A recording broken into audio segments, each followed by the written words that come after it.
नमस्कार, स्वागत है आप सभी का वीटो ऐप पर और क्रिक वीटो के इस नए एपिसोड में। मेरा नाम है चिराग सुखीजा, मेरे साथ मौजूद हैं स्पोर्ट्स गुरु समीप राजगुरु। बहुत बहुत स्वागत है आपका भी। थैंक यू, आपका भी स्वागत है और हमारे सारे दर्शकों का भी स्वागत है। वर्ल्ड कप में मजा आ रहा है, नहीं आ रहा है? वर्ल्ड कप में मजा आना शुरू हो रहा है। शुरू हो सबसे पहला मैच तो हमने जो जीता पाकिस्तान के खिलाफ, है ना, एक तरह से आईसीसी वर्सेस पाकिस्तान था, लेकिन उसमें हम भी इन्वॉल्व थे क्योंकि हम होस्ट हैं। तो वो मैच हमने जीता। पाकिस्तान को पहले हमने कूटनीति में हराया, है ना, और उनको बताया कि खेलना पड़ेगा, वरना है ना बहुत ही ज्यादा खामियाजा इसका भुगतना पड़ेगा। डर के मारे बेचारे दुम दबाकर जो है वो आए वर्ल्ड कप में, वो मैच जीता। और उसके बाद जो अगला मैच, जो अब तक का बेस्ट मैच मुझे लगा, 2 सुपर ओवर वाला super over match, south Africa versus Afghanistan. मजा आना शुरू हो रहा है। प्लेन जो है ना, वर्ल्ड कप का क्रिकेट का प्लेन जो है अब टेक ऑफ हो रहा है। मैदान के अंदर का एक्शन जो है अब एक्साइटिंग हो रहा है। मैदान के बाहर जो है वो एक्शन अब थोड़ा सा थम गया है और बाहर जो मैदान के अंदर जो एक्शन है वो अब और ज्यादा इंटरेस्टिंग होता जा रहा है। और इंडिया के लिए अब अगला पड़ाव आ चुका है। देखो, हमने हरा दिया यूएसए को, लेकिन अब जो अगला पड़ाव है वो नामीबिया के खिलाफ है। अब आप कहेंगे नामीबिया बड़ी छोटी सी टीम है यार, हराना बहुत ज्यादा आसान होगा उनको।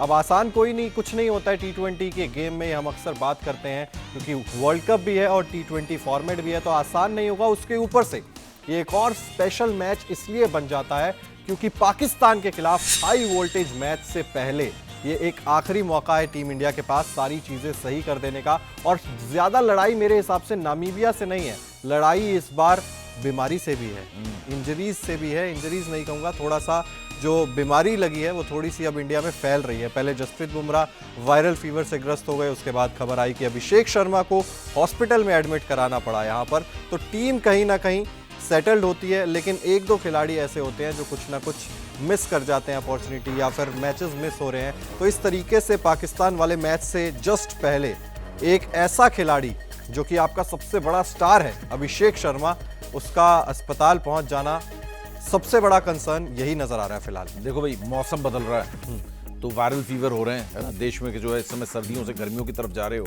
आप देख रहे हो कि हवा भी थोड़ी सी गर्म हो गई है, तो हर किसी को जुकाम और वायरल हो रहा है। जैसे टच ऑफ जुकाम आपको, मेरे को भी रहा है ना, पिछले 10 दिन से हमको भी ना जुकाम जो है टच कर ही रखा है हमको। ऐसा नहीं है कि हम पूरी तरीके से ब्लॉक से फ्री, हमें भी नेजल ब्लॉक्स हो रहे हैं, थोड़ा सा गला खराब हो रहा है बीच में। तो हम भी जो है ना उस टर्बुलेंस से हम भी गुजर रहे हैं। अब बस उम्मीद ये है कि ये बदलता मौसम टीम इंडिया का फॉर्म ना बदले, बिल्कुल, है ना, टीम इंडिया के कॉम्बिनेशन को ना बदल दे, क्योंकि मौसम तो बदल रहा है, टीम नहीं बदलनी चाहिए। और अगर आप देखो यूएसए के खिलाफ ये बदलता हुआ मौसम टीम इंडिया को कुछ बदला जो है ना वो टीम दिखाई दी यूएसए के खिलाफ, जो कि थोड़ा सा कंसर्न था। 77 पे 6 हो गए थे और एक बार को आप अगर सूर्य कुमार यादव का शायद वो कैच नहीं ड्रॉप करते यूएसए वाले, जो 20 रन पे ड्रॉप कर दिया था या 15 रन पे, तो वो 84 रन आ गए नाबाद। नहीं तो वो आप नाबाद नहीं, आउट हो गए थे क्या? नाबाद थे, करेक्ट। तो वो अगर 84 रन नहीं आते तो आप उस मैच को हार सकते थे, 120-30 रन आपसे बनते। तो वहां पर ये पता चलता है कि वर्ल्ड कप एक डिफरेंट बॉल गेम है। वर्ल्ड कप में आपको एक अलग तैयारी चाहिए, अलग आपको सोच और टेम्परामेंट चाहिए। और देखो, मैंने हमेशा कहा है चिराग कि वर्ल्ड कप जैसा इवेंट जो होता है ना, मोर देन द स्किल्स, वो 2 चीजों पे बहुत डिपेंड करता है। स्किल्स जो है आप तभी एग्जीक्यूट कर पाते हो जब आपके पास टेम्परामेंट है, बिल्कुल। और टेम्परामेंट किससे आता है? एक्सपीरियंस से आता है, बिल्कुल। तो आपके पास टेम्परामेंट और एक्सपीरियंस दोनों जो है, आपको एक्सपीरियंस नहीं है तो अभी आपके पास टेम्परामेंट भी कमी नजर आ रही है, क्योंकि यूएसए के खिलाफ आपका टेम्परामेंट बिल्कुल टेस्ट हुआ और उस टेम्परामेंट पे आपका टॉप ऑर्डर पूरी तरीके से लो ऑर्डर साबित हुआ, बिल्कुल। बहुत ही कम नंबर लिया आपने यूएसए के खिलाफ पहले मैच में, बिल्कुल। तो आपका टॉप ऑर्डर वहां पे टेस्ट हुआ है, तो एक्सपीरियंस है नहीं तो टेम्परामेंट बड़े मैचेस में, और जब बड़े मैचेस आएंगे सुपर 8 के, मैं मान के चल रहे हम सुपर 8 क्वालिफाई करेंगे ही करेंगे, वो भी गलत है क्योंकि बाकी टीम्स भी खेलना है, लेकिन हम मान रहे हैं कि हम इतने स्ट्रांग है कि हम कर जाएंगे। लेकिन अभी इस टीम का टेम्परामेंट इन प्लेस जहां पर होना चाहिए वहां पर नहीं आया, क्योंकि वो एक्सपीरियंस से बैक्ड नहीं है। देखो, एक्सपीरियंस और टेम्परामेंट किसका दिखा? सूर्य कुमार यादव का, बिल्कुल। हा? उस मुश्किल मुकाबले में कौन चला? सूर्या चला, जो लगातार पिछले 1.5 साल से एक अर्धशतक नहीं कर पाया था। पहले ही मैच में वर्ल्ड कप में आके 84 रन करता है और जबरदस्त, और टीम को भी बचा देता है, बिल्कुल। तो क्यों? क्योंकि एक्सपीरियंस भी है, टेम्परामेंट भी है। टेम्परामेंट आता ही एक्सपीरियंस से, सीखते हो आप, बिल्कुल। आप भले ही आप कोई प्लेयर होते हैं नेचुरल टेम्परामेंट लेके आते हैं, फिर भी सक्सेस रेट कम होता है, डरते नहीं है लेकिन आउट हो जाते हैं, सक्सेस नहीं मिलता, क्योंकि एक्सपीरियंस से पता चलता है कि मुझे इस समय एग्रेसिव रहना है या इस समय मुझे एग्रेसिव नहीं रहना है, कब अटैक करना है, कब मुझे डिफेंस करना है। ये सारी चीजें आपको टेम्परामेंट में एक्सपीरियंस से आपको समझ में आती है। तो ये चीज है, टीम में एक्सपीरियंस की कमी है। मैं हमेशा कहता हूं तो अब नामीबिया के खिलाफ एक और मैच है, अब देखिए बीमार भी हो रहे हैं, तो क्या वो प्रेशर भी आ रहा है इन पर, वर्ल्ड कप का प्रेशर। मैंने बहुत प्लेयर्स ऐसे देखे हैं, जब बड़ा मैच आता है ना बुखार चढ़ जाता है। बहुत प्लेयर्स हैं ऐसे जी कि बड़ा मैच आया रात को बुखार आ जाता है, टेम्परामेंट की कमी है। तो ऐसा तो नहीं है, मुझे डर लग रहा है कि टेम्परामेंट, छोटे मैच से पहले बुखार आ हाँ इनको तो वो नहीं, वर्ल्ड कप में कदम रख दिया ना, हाँ एग्जैक्टली वो घर पर वर्ल्ड कप, वो उस माहौल में ऐसा ना हो कि वो माहौल इज गेटिंग टू देम, वो उनको घेर रहा है वो माहौल का दबाव आप पर आ रहा है। आई होप ऐसा ना हो। अभिषेक बीमार है और नामीबिया के खिलाफ नहीं खेलेंगे, ये लगभग तय है, ऑफिशियली अभी तक खबर आई नहीं, लेकिन बता रहे हैं कि जो सूत्र बता रहे हैं कि वो अभिषेक नहीं खेलेंगे, संजू सैमसन खेलेंगे। तो Namibia is not a challenge. आप जाओगे इसके बाद हाँ पाकिस्तान के साथ खेलने श्रीलंका में, जी भाई साहब बहुत मुश्किल मैच है वो, लेकिन नामीबिया के खिलाफ आपके यूएसए के साथ जो मैच था उसमें जो आपकी कमियां दिखी है ना, वो सबसे पहले नामीबिया इतनी वीक टीम नहीं है, ठीक ठीक टीम है, एसोसिएट नेशन में अच्छी टीमों में गिनी जाती है नामीबिया। तो मुझे लगता है कि नामीबिया के खिलाफ आपको अपने नट और बोल्ट जो है उसको पूरी तरीके से कस लेना जरूरी है। पाकिस्तान वाले मैच से पहले और ज़्यादा इंपॉर्टेंट हो जाता है इसे कसना, क्योंकि आगे जो चैलेंज है वो और ज़्यादा बड़ा होने वाला है। अब अगर चेंजेस की बात करें तो जैसा आपने एक चेंज बताया, अभिषेक शर्मा की जगह यहाँ पर संजू सैमसन खेलते हुए नजर आ सकते हैं और जसप्रीत बुमराह की वापसी हो जाएगी, क्योंकि हम कल से फुटेजेस देख रहे थे, दिल्ली में ही मैच है तो पास है, आसानी से बड़ी जल्दी फुटेज आ जाती है, तो उसको कैप्चर कर लिया जाता है। काफ़ी देर तक प्रैक्टिस की है यहाँ पर जसप्रीत बुमराह ने और बहुत अच्छे टच में नजर भी आ रहे थे थैंकफुली। और यहाँ पर अब जसप्रीत बुमराह आ जाएंगे तो सिराज को क्या आप बाहर करोगे, क्योंकि वही एक ऑप्शन नजर आ रहा है जो कि आपने बाद में बुलाया था, एंड मोमेंट पर आपने बुलाया था यहाँ पर। तो जसप्रीत बुमराह वापस, सिराज बाहर, अभिषेक बाहर और संजू सैमसन इन। क्या यही दो बदलाव आप भी देख रहे हो या आपको लगता है कि कहीं थोड़ा बहुत और जो पिछले मुकाबले में कमियां दिखी उसको क्या सुधारा और जाना चाहिए? दोस्त जो आपने बदलाव किया वो तो फोर्स्ड चेंजेस ही हैं जी, है ना। अभिषेक बीमार है तो कोई आपके पास ऑप्शन नहीं है, संजू सैमसन अंदर आ जाएंगे, ठीक है, फोर्स्ड है। जसप्रीत बुमराह वापस आएंगे तो डेफिनेटली आपके फर्स्ट 11 का हिस्सा नहीं है Siraj will automatically go out और जसप्रीत बुमराह आ जाएंगे। लेकिन नामीबिया का मैच, आपने अपनी शुरुआत में कहा कि नामीबिया का मैच आप पाकिस्तान की तैयारियों के मद्देनजर देख रहे हो, आप इसके थ्रू आप पाकिस्तान के लिए तैयारी कर रहे हो जी। और इस समय जो ड्रेसिंग रूम में बातें हो रही हैं, इस समय जो गौतम गंभीर भी कह रहे हैं, आप अखबारों में भी देखोगे और बाकी न्यूज चैनल्स में भी देखोगे, हर जगह देखोगे ना, तो हर कोई ये करने की बात बताने की कोशिश कर रहा है जो हम लगातार बोल रहे हैं कि भाई आप श्रीलंका में खेल रहे हो तो आपका स्पिनर्स का गेम जो है ना वो तगड़ा होना चाहिए। तो मुझे कहीं ऐसा लग रहा है कि ऐसा ना हो कि दिल्ली में भले ही बैटिंग पिच है और नामीबिया क्योंकि वीक स्क्वाड है, आप 3 स्पिनर के कॉम्बो से उतरने की कोशिश ना करो। नामीबिया के खिलाफ आप एक बार ट्राई करके देख लो, आप कुलदीप, अक्षर और वरुण चक्रवर्ती इन तीनों को लेकर चले जाओ तो देखो क्या होता है जी, है ना। और आप बुमराह और हार्दिक पांड्या से खेल लो, अर्शदीप आप रेस्ट दे, हाँ 2 ही तेज गेंदबाजों से खेल लो, 3 स्पिनर से खेल लो, आप उस तरीके मतलब कॉम्बिनेशन में ना आप इस समय स्पिनर्स को गेम में लाना चाह रहे क्योंकि शिवम दुबे भी हैं आपके पास अगर तीसरे pacer. Thank you for reminding me, Shivam Dubey भी है और अभिषेक शर्मा खेल नहीं रहा, नहीं तो स्पिन भी कर लेते हैं, तो अभिषेक शर्मा भी आउट हो गए। तो आप कहीं ना कहीं इस समय जी, हर कोई ये जान रहा है कि पाकिस्तान के खिलाफ मैच अगर आपको जीतना है, श्रीलंका में बैठकर आराम से वो श्रीलंका के कंडीशन के मुताबिक टीम चुनकर रिलैक्स होकर बैठी हुई इंडिया का इंतजार कर रही है जी। ठीक है, भारत और पाकिस्तान के क्रिकेट में बहुत बड़ा फर्क है, इंडिया बहुत आगे है उनसे, लेकिन बहुत जब कंडीशन ऐसी है, आप देखो वहां पर बैट पे बॉल नहीं आ रही थी आज कोलंबो में, ऑस्ट्रेलियंस ने स्ट्रगल किया है ना। बिल्कुल बिल्कुल। जिस तरीके से हमने देखा जो ऑस्ट्रेलिया वर्सेस आयरलैंड हुआ, आपके सारे अटैकिंग बैट्समैन है, सिवाय तिलक वर्मा के, बिल्कुल सारे अटैकिंग है। तो और जब बैट पे बॉल नहीं आएगी, संजू सैमसन आ गए तो एक और हो जाएगा, एक और हो जाएगा। तो अभिषेक शर्मा आ जाएंगे तो पाकिस्तान के खिलाफ, तो ये भी एक झटका है, ये भी एक प्रॉब्लम हो जाएगी कि अभिषेक शर्मा आपके पहले मैच में कुछ कर नहीं पाए और दूसरे मैच में खेले नहीं है, तीसरे में सीधा था कि श्रीलंका में खेलेंगे। अभिषेक के लिए बहुत चैलेंजिंग होगा उन पिचेस के मद्देनजर। अब आपको ये देखना होगा कि क्या नामीबिया के खिलाफ आप स्पिनर्स को यहां पर गेम में लाना चाहते हो, क्योंकि पाकिस्तान तो 5-5 स्पिनर्स लेके खेल रहा है। बिल्कुल मुझे दुबई की याद आ रही है, चैंपियंस ट्रॉफी ऐसे ही जो था ना, हिंदुस्तान बैठा रहता था घर पर, आओ है ना हम आपको काटने के लिए बैठे हुए हैं। तो एक तरह से आप अपने बंकर में बैठे हो और आपके चाल में, आपके जो चक्रव्यूह में आकर सामने वाला फंस रहा है, आप मतलब कोई कुछ कर ही नहीं सकता। ऑस्ट्रेलिया भी रोई, न्यूजीलैंड भी रोई कि भैया इनके पास टीम ही दुबई वाली, हमारे पास तो है नहीं, हम कराची से आ रहे हैं, हम लाहौर से आ रहे हैं, मुल्तान से आ रहे हैं, हम तो 2 ही स्पिनर लेके गए थे क्योंकि वहां तो बैटिंग पिचेस है, लेकिन दुबई में तो पूरे स्लो एंड स्टिकी पिचेस हैं। तो कहने का मतलब है श्रीलंका, कोलंबो में भी ऐसी स्लो एंड लो पिचेस मिलेंगी, स्टिकी पिचेस मिलेंगी जहां पे बैट पे बॉल नहीं आएगी। तब आप क्या करोगे? सडनली आप जा रहे हो श्रीलंका, तो यहां पर क्या होता है कि आपको पाकिस्तान, आपका लेवल नीचे आ जाता है, पाकिस्तान आपसे बहुत नीचे है, लेकिन आप नीचे आते हो तो पाकिस्तान के करीब आ जाते हो ना, पाकिस्तान आपके फ्लोर्स कम हो रहे हैं नीचे, तो आप नीचे आ रहे हो लिफ्ट से। बिल्कुल। तो ये मुझे वो है कि नामीबिया के खिलाफ जो ये मैच है, क्या आप स्पिन पे कुछ एक्सपेरिमेंट करना चाहोगे जी, जिससे कि आप उनको यूज करने में ज्यादा सक्षम रहो जब आप 15 तारीख को कोलंबो में श्रीलंका के खिलाफ खेल रहे हो। एग्जैक्टली। हालांकि क्योंकि 2 ही दिन का ब्रेक है, 12, 13, 14, 15 को आप जा रहे हो। 12 की सुबह मेरे ख्याल से श्रीलंका 13 को पहुंच रहे हैं, 13 को पहुंच रहे हैं। 13 को पहुंच रहे हैं, करेक्ट। 13 को पहुंचा, और ये दो धारी तलवार भी हो सकता है, क्योंकि दिल्ली में अगर आप स्पिनर्स को खिला दोगे ज्यादा और हौसला टूट गया तो कहीं ना कहीं थोड़ी नामीबिया प्रॉब्लम के हो खिलाफ सकता भी है। हौसला टूट जाएगा। चलो, कुछ कह नहीं सकते, छोटी टीम जो है ना इस बार इतना मतलब क्लोज डरोगे जा तो रही है। इतना डरोगे तो फिर तो वर्ल्ड हमने कप छोड़ दो। यूएसए के खिलाफ भी हमने नहीं सोचा था इस तरीके का नहीं, कुछ वो होगा। तभी मैं कह रहा हूँ, आपको सोचना मतलब ही नहीं बनता। आपने न्यूजीलैंड को धोया है ना, लेकिन यही बात हमने अपने इंडिया टीवी क्रिकेट में कही थी कि भैया आप न्यूजीलैंड को धो रहे हो, इसका मतलब ये नहीं कि आप वर्ल्ड कप में भी यही टीम दिखेगी। आपको हो सकता है बहुत बड़े बड़े चौंकाने वाले मैचेस देखने को मिले जहां पर आप ये सोचने में मजबूर हो जाओ कि क्या ये वही टीम है जो न्यूजीलैंड के खिलाफ खेल रही थी। इतना डोमिनेट किया था जिस टीम ने, आज उसके पूरे जो है पत्ते जो है बिखर गए, ताश के पत्तों की तरह बिखर रही है टीम। तो ये चैलेंज वर्ल्ड कप में होगा, लेकिन नामीबिया के खिलाफ भी अगर आप एक एक्सपेरिमेंट नहीं कर सकते, आपकी मतलब इतनी बुरी हालत अगर हो जाएगी कि अब भाई हम क्योंकि हमें पाकिस्तान के खिलाफ हमें तो 3 स्पिनर खिलाने कोलंबो में खेल रहे हो। एक बात मैं बता रहा हूँ, स्ट्रैटेजी के तहत, तो क्या नामीबिया के अगेंस्ट आप उस स्ट्रैटेजी से नामीबिया के खिलाफ नहीं जीत सकते हो? क्योंकि आई थिंक आपकी बी या सी टीम भी उतरेगी नामीबिया के खिलाफ, वो भी उनको हराएगी। बिल्कुल। तो यहाँ पे मुझे को लगता है कॉम्बिनेशन मैटर ही नहीं कर रहा है, नामीबिया के खिलाफ किस कॉम्बिनेशन से खेल रहे हैं। आपको जो मैटर कर रहा है वो कॉम्बिनेशन आपने पाकिस्तान के खिलाफ श्रीलंका में उतारना है। एग्जैक्टली। तो अगर प्लेइंग 11 की यहाँ पर बात करें क्या हो सकती है टीम इंडिया की, तो उसमें संजू सैमसन, ईशान किशन, ये ओपनिंग जोड़ी नजर आ रही है फिलहाल, क्योंकि अभिषेक शर्मा बीमार है।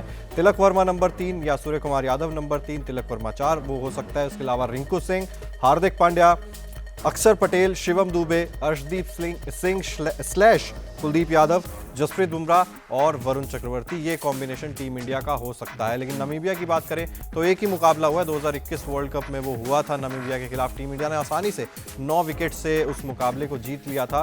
तो हेड टू हेड रिकॉर्ड्स में यहाँ पर ज्यादा परेशानी नहीं है। देखो जैसे न्यूजीलैंड ने जी यूएई को 10 विकेट से मारा ना, बिल्कुल। क्या टीम खेल रही थी, 4 नंबर पे कौन था, 3 नंबर पे कौन था, मतलब ही नहीं है। टिम साइफर्ट आए और फिन एलन आए, दोनों ने 90 रन बनाए और मैच खत्म। बिल्कुल। तो इस तरीके का डोमिनेशन होना चाहिए आपका छोटी टीमों के खिलाफ। न्यूजीलैंड ने जो शुरू की है, न्यूजीलैंड थोड़ा सा देखो बिखरी हुई थी टीम इंडिया के खिलाफ हारने के बाद, लेकिन वो जानबूझ के बिखरे हुए थे। अब वो धीरे धीरे टीम, पूरे मेन प्लेयर्स आ रहे हैं, वो पूरी टीम जो है अब जेल कर रही है। कल बैटिंग करने आए यूएई, भाई साहब शून्य पे रह गए, विकेट एक नहीं ले पाए वो लोग, 10 विकेट से हार के गए न्यूजीलैंड। तो ये नामीबिया के अगेंस्ट आपके 2, 3, 4 नंबर पे कौन खेल रहा है मैटर ही नहीं करना चाहिए। रिंकू खेल रहे हैं कि नहीं, आपको पता ही नहीं चलना चाहिए। ओपनर संजू सैमसन और वो आए हमारे दूसरे ईशान किशन, वही मैच खत्म कर देना चाहिए उनको। एग्जैक्टली। तो ज्यादा जरूरत नहीं पड़ेगी। और न्यूजीलैंड ने भी ऐसा होना चाहिए, कॉन्फिडेंस तभी आएगा दोस्त। बिल्कुल। और न्यूजीलैंड ने भी जो सीरीज थी ना, उनको जैसे आपने भी कहा था पहले कि रिजल्ट यहाँ पर मैटर नहीं करता, आप ये सीरीज जीतना चाहते हो या वर्ल्ड कप जीतना चाहते हो। तो न्यूजीलैंड का मकसद साफ था कि हम ये सीरीज नहीं, हमारा नजर वर्ल्ड कप पर है।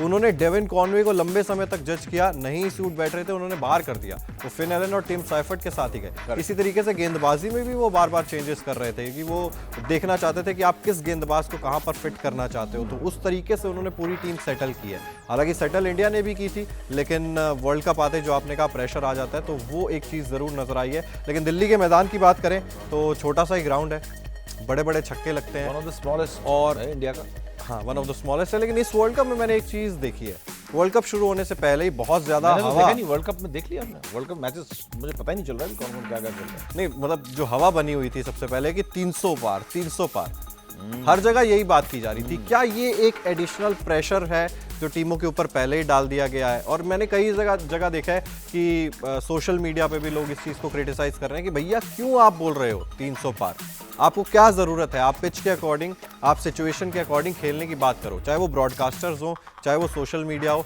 हर कोई बात करता है कि ये आज 300 पार हो जाएंगे, आज 300 पार हो जाएंगे।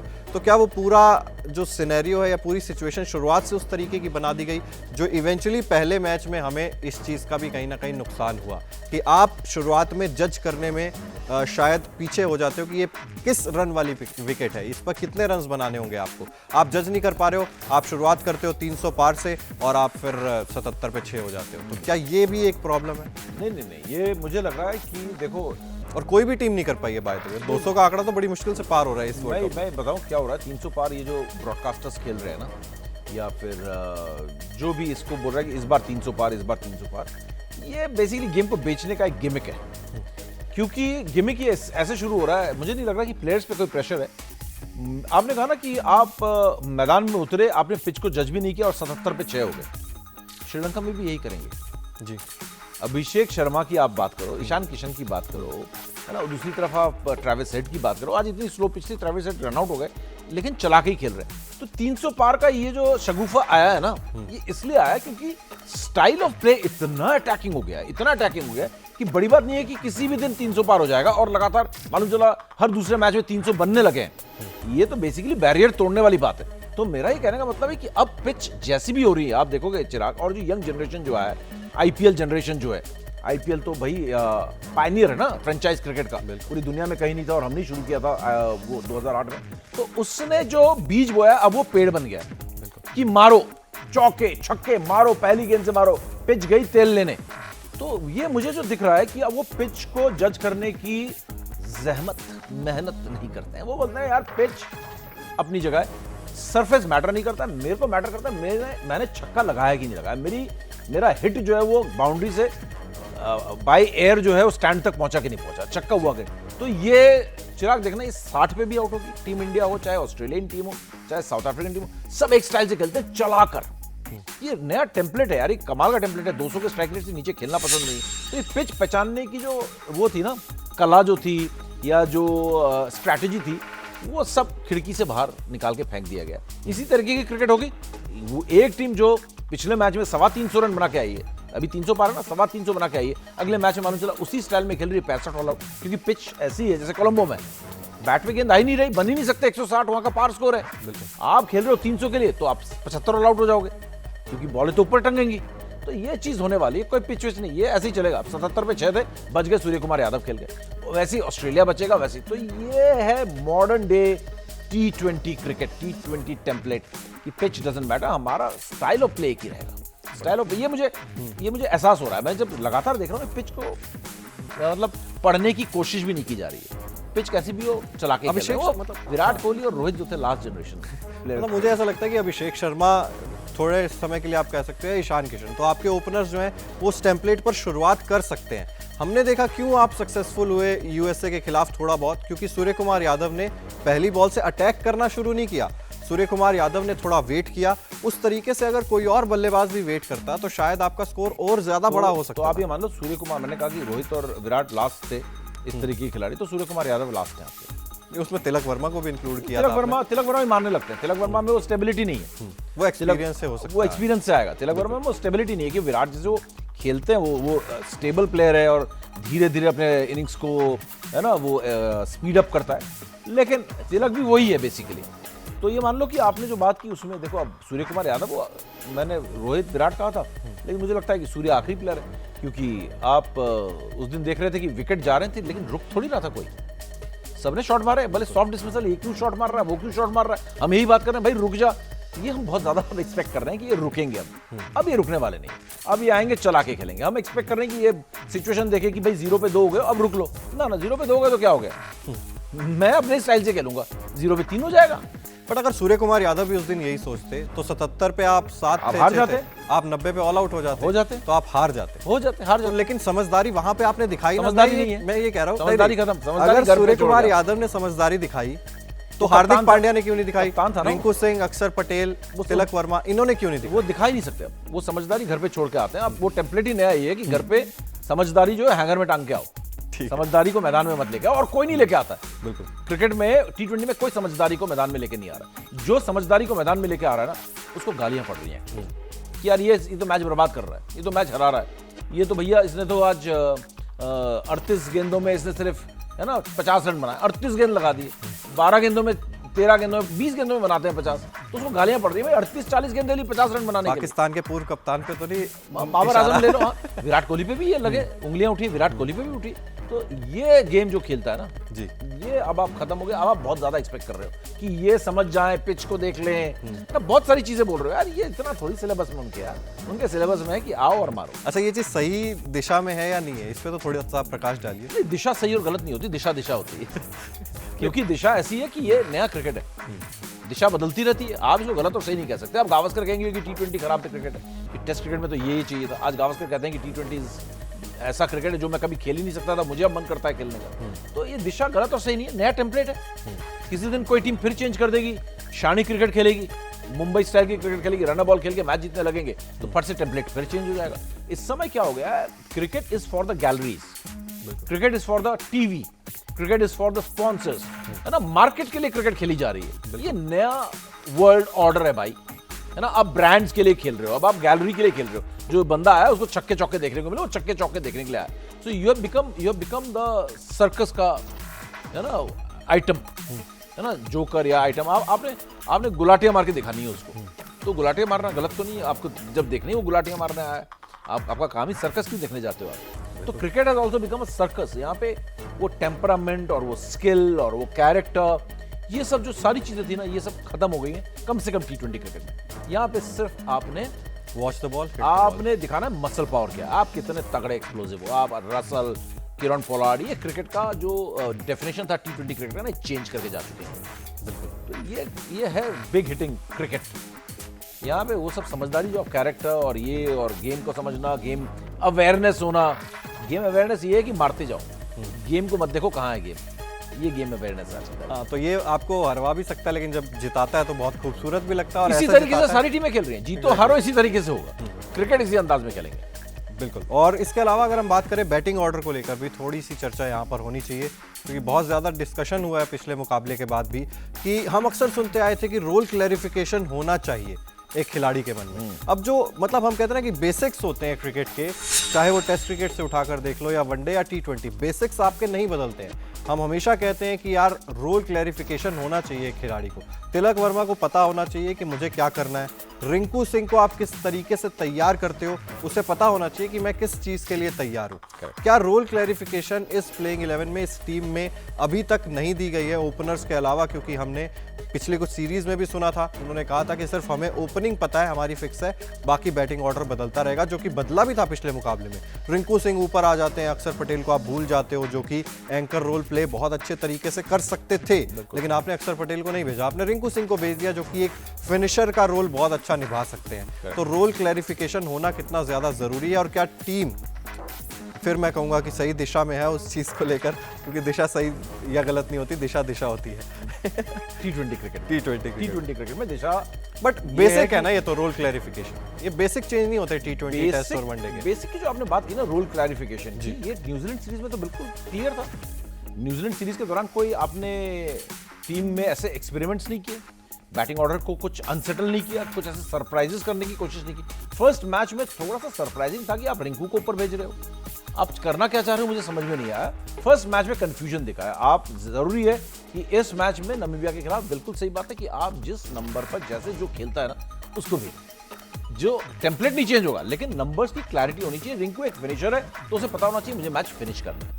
आप नामीबिया के अगेंस्ट जब इस मैच को खेल रहे हो, आप बैटिंग ऑर्डर को बिल्कुल सेटल्ड नंबर 2, 3, 4, 5 जो जैसे आता है ना वैसे भेजो, छेड़छाड़ मत करो, क्योंकि आपका आखिरी मौका है। ये छेड़छाड़ ना कंफ्यूज करता है, और हमने देखा कि यूएस के खिलाफ हो सकता है रिंकू 6-7 नंबर पे आके बहुत अच्छा खेल जाता है, क्योंकि ऑलवेज मेंटली रेडी है वो कि भाई मैं नीचे आऊंगा और ताबड़तोड़ बैटिंग करूंगा, मेरे को 15 बॉलें मिलेंगी और मैं रख के जो है ना पटाखे मारूंगा, है ना। तो वो उस तरह के माइंडसेट से आया, सडनली वो तीसरे चौथे ओवर में आ गया तो उसे समझ ही नहीं आ रहा है कैसे खेलना है, रोकूं या मारूं। तो ये कंफ्यूजन हो रहा है। तो मुझे लगता है कि ये बैटिंग ऑर्डर, चाहे बॉलिंग में आपके चेंजेस जो होते हैं वो एक नॉर्मल प्रोसेस में होता है कि भाई सरप्राइज करना है तो बॉलर तैयार रहता है, लेकिन बैटिंग में जब आप बैटिंग ऑर्डर ऊपर नीचे करते हो ना तो बैट्समैन अनसेटल होता है, क्योंकि हर नंबर, चाहे ओपनर्स का हो, 3 नंबर को, 4 नंबर को, 5 नंबर, हर एक का रोल अलग है। टेम्पलेट भले ही आज की तारीख में मैं जैसा कह रहा हूँ कि मारो मारो मारो जो समझ में आ रहा है, लेकिन रोल उसमें भी मारो मारो में सबका अलग अलग है। एग्जैक्टली। तो आप बिल्कुल सही कह रहे हो कि आपका टीम को स्टेबल करने की जरूरत है, और रोल क्लैरिफिकेशन का मतलब साफ साफ मेरा ये मानना है, जो मैं समझ पाता हूँ आप जो कह रहे हो, कि आप बैटिंग ऑर्डर को सेटल रखो। मुझे ऐसा क्यों लगता है कि बैटिंग ऑर्डर शायद टीम मैनेजमेंट के दिमाग में भी सेटल नहीं है, क्योंकि वो सिचुएशन के अकॉर्डिंग बहुत ज़्यादा क्या बोलते हैं उसको, कि एकदम से आपने सिचुएशन देखा और उस पर आपने रिएक्ट कर दिया, तो रिएक्टिव मुझे ऐसा ज़्यादा लग रहा है, क्योंकि प्रेशर में आते ही आप सडनली कहीं ना कहीं काफ़ी सारी चीज़ें बदलने लगते हो। अब हो सकता है कि अगर यूएसए के खिलाफ आप अच्छी स्टार्ट आपको मिल जाती तो आप बैटिंग ऑर्डर में छेड़छाड़ नहीं करते, लेकिन एकदम से जब आपके जो प्लानिंग के अकॉर्डिंग नहीं गई चीज़ें तो आप एकदम से पैनिक हो गए और आपने इधर उधर कुछ भी डिसीजन लेना शुरू कर दिया। तो वो भी चीज़ कहीं ना कहीं मुझे नजर आती है और इसमें रोल आता है फिर गौतम गंभीर का भी कि उनका क्या रोल है इसके बिल्कुल, पीछे, ऐसा कि वो मत पैनिक सिचुएशन में है ना हमेशा कुछ ना कुछ गलत अजीब डिसीजन लेते हैं। गलत सही नहीं कहूँगा, अजीब। मैं ये कह रहा हूँ कि पूरी बायलैटरल सीरीज निकल गई, पूरा एक साल आपने रिंकू सिंह नाम के एक स्टार खिलाड़ी बनने की काबिलियत रखने वाले खिलाड़ी को आपने बाहर ही रखा। बायलैटरल सीरीज में आपने उसको नीचे ही बैटिंग कराई, ठीक है। आप जब मैच फंस गए 0 पे 2 हो गए या 5 पे 2 हो गए, आपने रिंकू सिंह को उठा के ऊपर फेंक दिया। तो इसका मतलब क्या आपको गौतम गंभीर को रिंकू सिंह पे ज्यादा भरोसा था अक्षर पटेल से, हार्दिक पांड्या से, शिवम दुबे से? आप इनसे ज्यादा बड़ा प्लेयर मान रहे थे, तो पूरे साल तो आपने दिखाया नहीं रिंकू सिंह को कि मैं तुमको इनसे बड़ा प्लेयर मानता हूं और जब मामला फंसेगा मैं तुमको ऊपर भेजूंगा। ये ऊपर क्या भेज रहे हो उसको? आप उसकी बलि चढ़ा रहे हो क्या? आप उसके दुश्मन हो क्या? देखो एजेंडा, भाई एजेंडा बहुत चलता है अंदर। क्या आप उसकी बलि चढ़ा रहे हो? रिंकू उस दिन फ्लॉप हो गया तो हमने सवाल नहीं उठाया क्योंकि उस बेचारे को, उसको बेचारा बन गया वो, उसको आपने ऊपर भेज दिया उठा के। आप क्यों रिंकू को ऊपर भेज रहे हो? आपने पूरे साल बायलैटरल सीरीज में तो आपने ऊपर नहीं भेजा। अगर आप इसे इतना ही हाईली रेट करते आप दूसरे मैचेस में भी दिखाते। तो ये मुझे लगता है कि गौतम गंभीर जो है अंदर से ही जानता है कि रिंकू सिंह हो सकता है इन सबसे अच्छा प्लेयर है, लेकिन मैं दिखाऊंगा नहीं क्योंकि मेरे को इसकी शक्ल नहीं पसंद है। लेकिन जब हालत खराब हुई टीम की तो रिंकू के शरण में चले गए। रिंकू के शरण में गए ना, या तो आपने रिंकू सिंह का बलि चढ़ाया कि आगे इनका फ्यूचर में जो है मुझे और कोई प्लेयर पसंद है, इसको मैं बाहर करवा दूंगा, या आप उसके शरण में गए कि भाई बचा ले। इतना अगर वो बड़ा प्लेयर था तो आपने पूरे साल उसको बाहर क्यों रखा टीम में, और फिर बायलैटरल सीरीज में आपने उसको ऐसे ऊपर प्रमोट क्यों नहीं किया? आखिरी ओवर में क्यों आया? तो ये सारी चीजें ना आप प्लेयर के कॉन्फिडेंस को तोड़ता है। गौतम गंभीर को समझना होगा, गौतम गंभीर को थोड़ा ऊपर नीचे किया था तो गौतम गंभीर बिल्कुल वो हो गए थे, अनसेटल हो गए थे और उसके बाद उनका करियर खत्म हो गया था। धोनी ने थोड़ा ऊपर नीचे किया उनको, उसी में गौतम गंभीर थैंक यू वेरी मच हो गए थे। सिर्फ 58 टेस्ट मैचेस खेले हुए हैं तो उनको ज्यादा एक्सपीरियंस नहीं है खेलने का। एक में 8 सेंचुरी है, 9 सेंचुरी, 1100 है उनके वनडे में या टेस्ट मैचेस में। बहुत ही एवरेज प्लेयर रहे हैं वो, ठीक है, जुझारू रहे और बड़े बड़े कई इनिंग्स उनके बड़े मैचेस में आए हैं, ठीक है। लेकिन आप अगर रिंकू को भी ऐसे भेज देते हो, आपने अक्षर को क्यों नहीं भेजा? आपके अर्ली कोलैप्स हो गया, आपने हर जगह अक्षर को यूज किया, रिंकू को क्यों भेज दिया? तो ये बताता है आप ऐसे बलि मत चढ़ाओ प्लेयरों को। ऐसे बहुत प्लेयरों की बलि चढ़ी है। मोहम्मद कैफ एक नाम है, उसको द्रविड़ ने जस्ट बदतमीजी से यूज किया ना, बदतमीजी।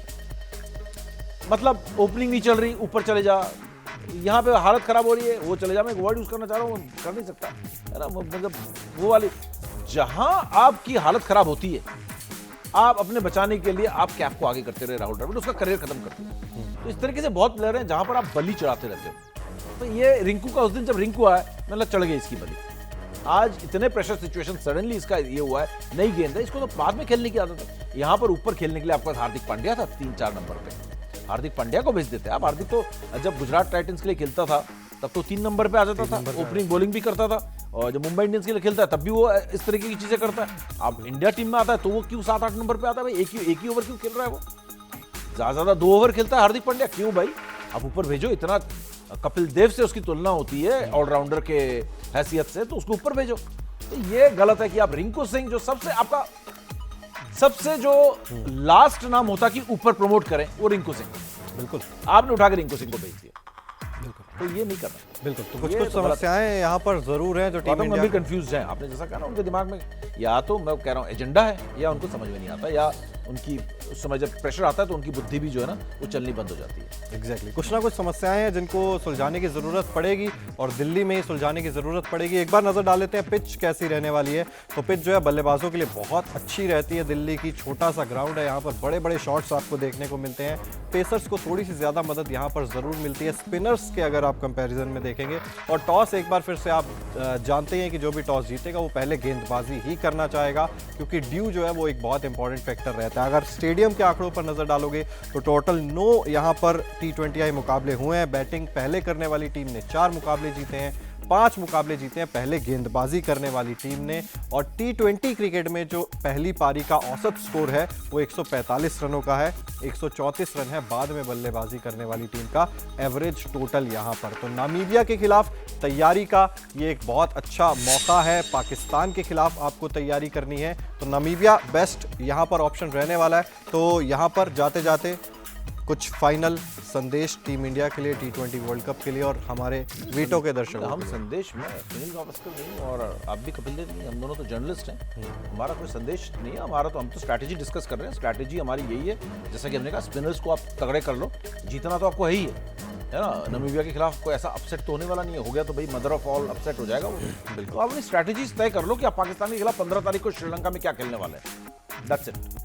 चलिए, तैयारी के लिए यहाँ पर बहुत अच्छा मौका है, तैयारी कीजिए और हम आपको कहेंगे आप भी तैयारी कर लीजिए वीटो ऐप को डाउनलोड करने की, क्योंकि वीटो ऐप पर आपको मिलता है एंटरटेनमेंट प्लस इन्फॉर्मेशन। तो इन्फोटेनमेंट हम बोलते हैं, तो सारा कुछ आपको वीटो ऐप पर देखने को मिलेगा। ज़रूर डाउनलोड कीजिए ऐप स्टोर पे या फिर गूगल प्ले स्टोर पर, बिल्कुल फ्री में आप इसे डाउनलोड कर सकते हैं। मिलेंगे आपसे अगले एपिसोड में क्रिक वीटो में, क्योंकि वर्ल्ड कप जारी है और क्रिक वीटो भी लगातार जारी है। बहुत बहुत शुक्रिया।